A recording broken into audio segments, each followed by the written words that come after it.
Dialah Sang Maha, Maha segala-galanya, atas kehendaknya lah seluruh jagat raya tertunduk dan bersujud kepadanya.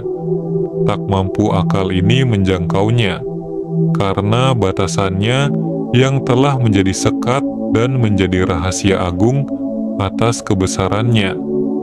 Semuanya tersembunyi di balik tabir rahasia Maha Agungnya.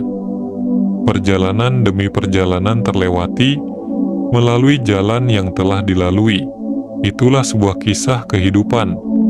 Bagaimana kita melewatinya, bagaimana kita merasakannya, dan bagaimana kita bertahan untuk tetap berdiri walaupun terjatuh. Dialah segala jawaban atas semua pertanyaan yang tak mampu kita menjawabnya. Dia berdiri di atas menara logika kita, sehingga kita tak sampai untuk mengapainya. Sejenak, marilah kita merenungkan dan merasakan apa yang telah kita lakukan di sepanjang perjalanan hidup kita ini.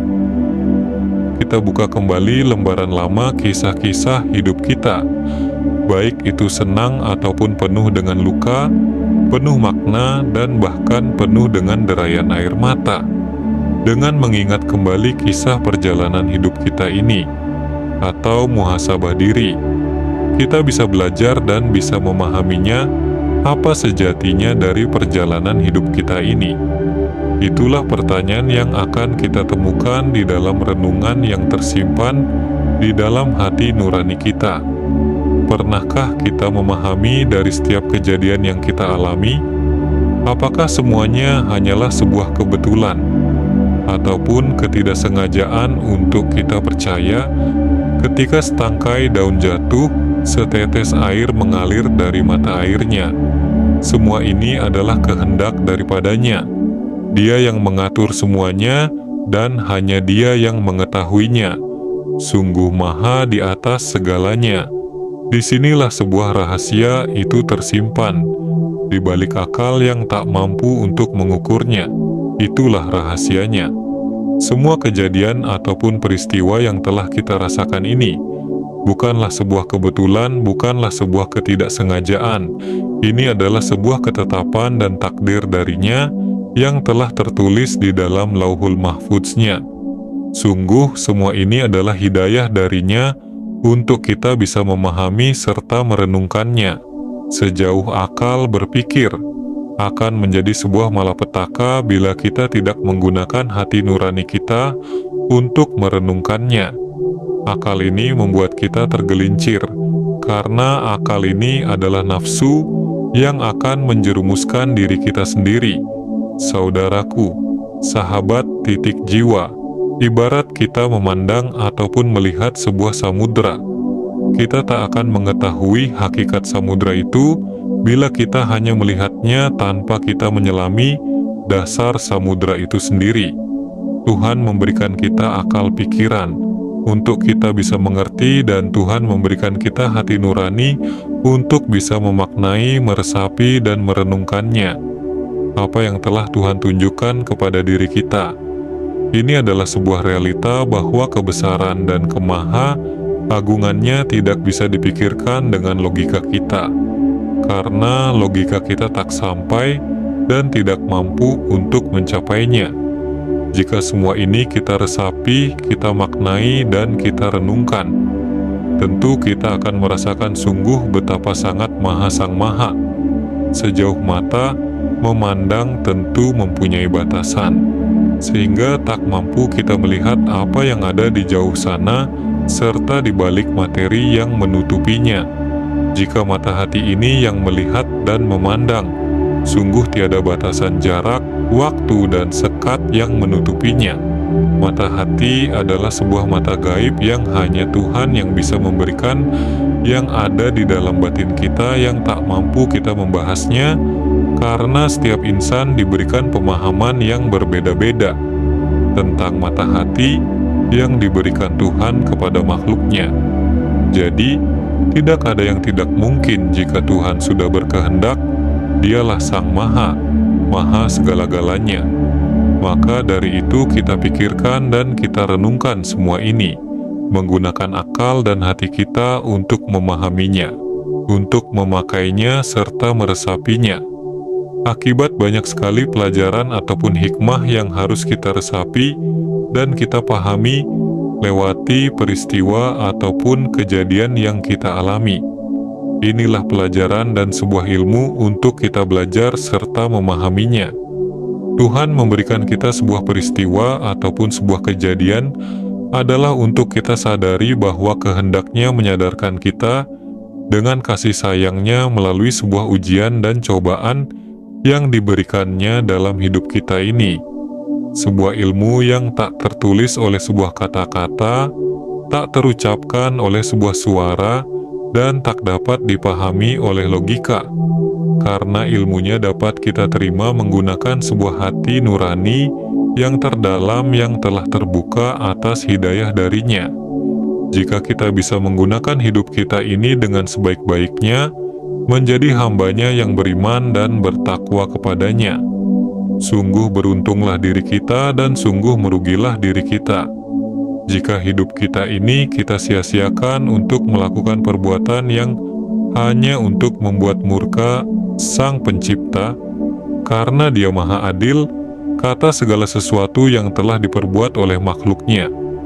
Hidup ini ibarat kita menanam sebuah pohon, menanam dengan benih yang baik dan menanam dengan benih yang buruk. Ketika kita bersama-sama menanamnya, apakah yang akan kita lihat? Tentu tidak akan sama hasilnya. Menanam dengan benih pohon yang baik, maka akan menghasilkan pohon yang baik pula. Sedangkan menanam benih pohon yang buruk, maka akan menghasilkan pohon yang buruk pula. Untuk menghasilkan pohon yang baik, maka kita harus melihat benihnya. Kemudian bagaimana cara kita menumbuhkannya, merawatnya, serta menjaganya agar benih itu tumbuh menjadi pohon yang baik. Inilah kehidupan. Benih itu mendefinisikan sebuah perbuatan manusia. Benih itu adalah perbuatan. Jika kita melakukan perbuatan yang baik, maka kita akan mendapatkan balasan yang baik pula. Sedangkan jika kita melakukan perbuatan yang buruk, kita akan memperoleh balasan yang buruk pula. Pahamilah semua ini dan renungkanlah. Tuhan Maha Adil, karena segala perbuatan yang kita lakukan ini, Dialah yang menyaksikannya. Ada dimensi lain yang tidak bisa kita pahami hanya dengan pikiran.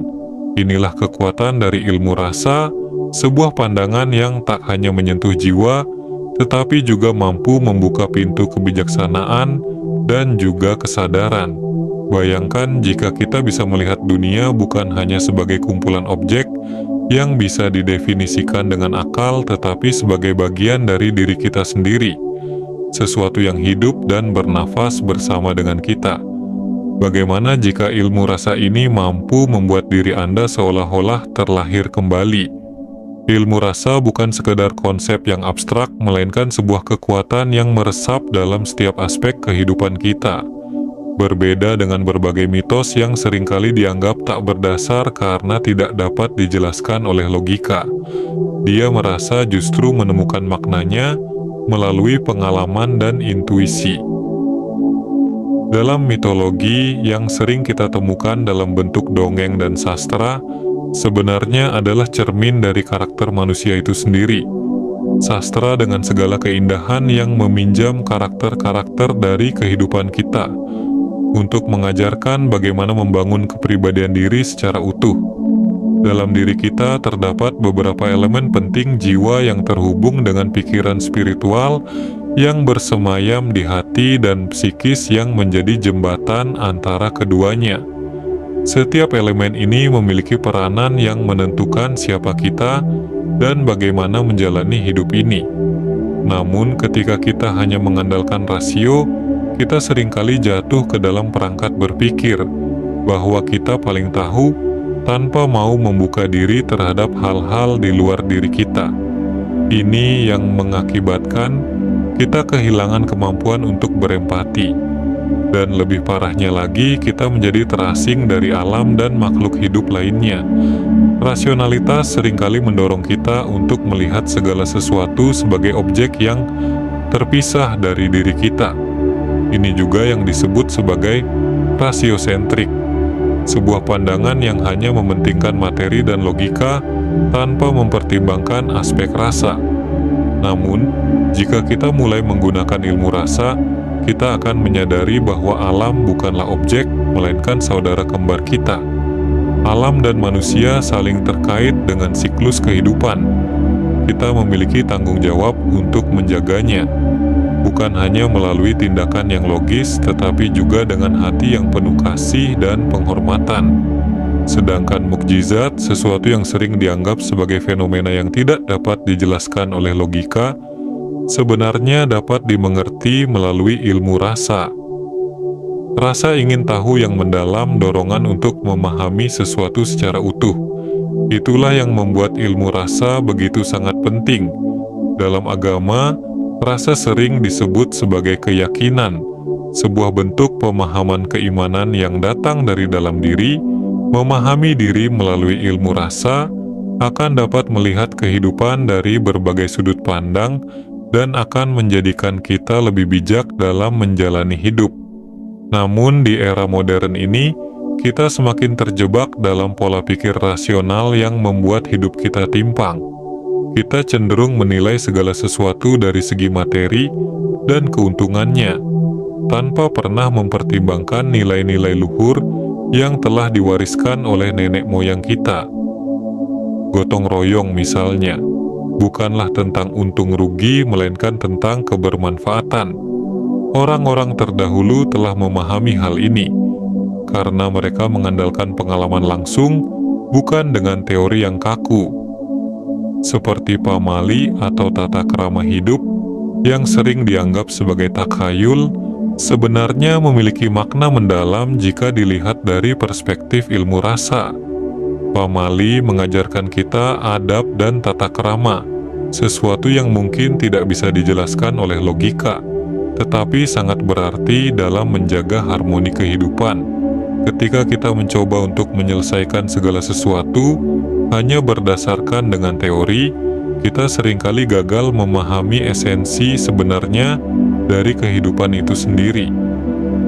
Rasio memang penting, tetapi tanpa ilmu rasa kita akan kehilangan keseimbangan ilmu fikih yang lahir dari rasio, seringkali membuat seseorang mudah menyalahkan orang lain. Berbeda dengan tasawuf yang mengandalkan ilmu rasa, di mana kita diajarkan untuk tidak mudah menghakimi orang lain, melainkan lebih memilih untuk berbuat baik serta memahami orang lain dengan hati yang penuh cinta. Dalam bermasyarakat yang kompetitif ini, kita juga seringkali lupa untuk memberi ruang bagi refleksi diri. Padahal itulah yang diperlukan untuk dapat memunculkan ilmu asah di dalam diri kita. Banyak misteri dalam hidup ini yang tidak dapat dijelaskan oleh logika. Seperti penyakit misalnya, tidak selalu bisa disembuhkan oleh seorang dokter. Ada dimensi lain yang perlu kita pahami melalui ilmu rasa, terutama ketika berhadapan dengan hal-hal yang hakikatnya lebih dalam daripada hanya sekedar pengetahuan medis. Dengan ilmu rasa, kita tidak hanya berbicara tentang teori, tetapi juga tentang bagaimana kita mengamalkan pengetahuan tersebut dalam kehidupan sehari-hari. Ilmu rasa bukanlah sesuatu yang bisa dipelajari dari buku-buku, tetapi harus diasah melalui pengalaman hidup sendiri. Mencapai keseimbangan yang sempurna dalam hidup, menjangkau hubungan kita dengan alam, dengan sesama, dan dengan diri kita sendiri. Karena dari situlah peta kekuatan sejati dari ilmu rasa. Sekecil apapun perbuatan yang kita lakukan dan kita perbuat, maka Tuhan akan memberikan balasannya untuk kita. Jadi, kehidupan yang kita jalani saat ini adalah sebuah pilihan. Jalan apakah yang akan kita lewati? Semua jawaban berada di dalam diri kita masing-masing. Jalan kebenaran ataukah jalan kesesatan yang akan kita pilih? Semoga kita memilih jalan kebenaran yang Tuhan telah berikan, sehingga kita dijadikan golongan hamba-Nya yang bertakwa dan beriman kepadanya seumur hidup kita. Titik jiwa Anda telah melangkah dengan tepat dalam mengenal diri, dan hari ini Anda telah menghidupkan titik jiwa Anda. Jalan ini tidak selalu mudah, tetapi ini adalah perjalanan yang paling berharga. Ingatlah, Anda tidak berjalan sendirian di jalan ini. Semesta membimbing, mendukung, dan menyelaraskan segala sesuatu untuk kebaikan Anda. Terima kasih telah menonton sampai saat ini. Jika Anda merasa video ini bermanfaat, mari bagikan dengan orang-orang terkasih Anda.